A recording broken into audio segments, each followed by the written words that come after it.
beyond attitude and teammates, what are some of the things that you like the best? Well, other than that, okay, so I think that we have our skill level as far as seeing the floor, understanding offense and defense is at a different level than it was last year. Just because they're just more familiar with it. And we've worked a lot on it all last year, and now, but we're having, you know, the Aubreys and Mohammeds and guys like that. The game was moving so fast, the game has slowed down for them. So that's been really encouraging, including all our big guys. Chris? That's just an example, Chris. What do you envision Mohammed's role to be, and is it possible, maybe with the number of guys and how deep you are, that maybe guys could redshirt that maybe wouldn't have even guessed? Yeah, we haven't even discussed any redshirt possibilities right now. You know, Mohammed is not of a young age, number one, but he's got his work cut out for him to get the minutes he had last year, that's for sure. And he knows it. He's got to work really hard on it. He's got some explosion to his game and some speed that we do need on this team. But at the same time, I think with Mohammed right now, that's all going to come.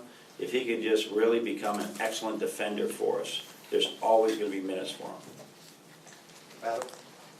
John, you seem to have be able to walk that line of when to let your players do more and when you need to step in and do more, given the injuries and kind of the things that you explained as far as the development. I mean, do you feel like this is going to be maybe a year where you can step back a little bit, or you have to be more hands-on? No, that's the biggest challenge right now. It's a great question, because hear about me talking about the sweet spot right now. Like we have some guys that are really playing really well, and we have some other ones we know in March they really will be far better players. But some players are just good enough that they'll get you beat a lot in November and December. And with the way it is at our level, you got to win in November and December as well if you want to play in March. So that's the balancing we're trying to do. How do we speed these guys up, where some guys might be just more solid right now, while we go with the other ones. So treading that line right now is difficult. Of how much do we just let people play, or probably push the young guys? How much do we run what we run and just let them go? But every day we think about it, believe me, because that's the key to it. Yes? Could I follow up? Yeah.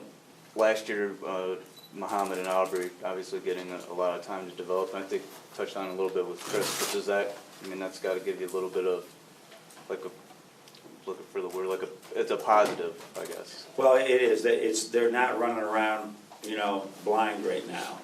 But there's more expectations when we did put that in. Now you got to have that next level. Last year you were trying to figure out what you had to do. Now you got to try and figure out, all right, what's the opponent trying to do, and where do my teammates need me? So there's still more that they have to continue to do. But it certainly is better than them not playing at all last year. And I imagine Wagner's not the only guy you're trying to teach the 4 and the 5. DJ probably. Yep, so DJ as well. A disadvantage or an advantage? Would you prefer to be able to tell a guy you're going to be playing the 5 this year? Or you're going to be it's much easier. It's much easier for them just to be in one position. Fortunately, both Mo and DJ are pretty good with picking different things up, and that's really been good. Mo is exceptional, and so I know I've said that before on some guys, and then sometimes once you got past the addition and the subtraction, they sort of stopped. I don't see any stopping in Mo's learning curve right now. It is exceptional, the things that he says that we just like marvel at, that he teaches us things sometimes, like in the middle of the thing. Well, this is why I did this. The other day he switched out and denied Harris the ball and created offense because he missed it. And I said, why did you do that? And he says, because I did not want him to get the ball, and because it would be a bad mismatch for me. And it was like, all right, that's something that the pros think about. But he was thinking about that, even though he created offense. Do you have an inkling if we do see... Pretty good impression, too. Half German. If we do see him in the early season, do you have an inkling as to which ball to see on? Hang on and find out what we can do.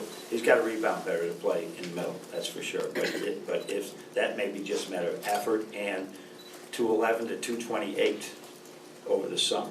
So he's doing well. He's doing fine with American food, and he's enjoyable. whoever gets to interview him, and I don't know, has anybody interviewed him yet here? Well, you guys are in for a treat now. You're gonna smile the whole time.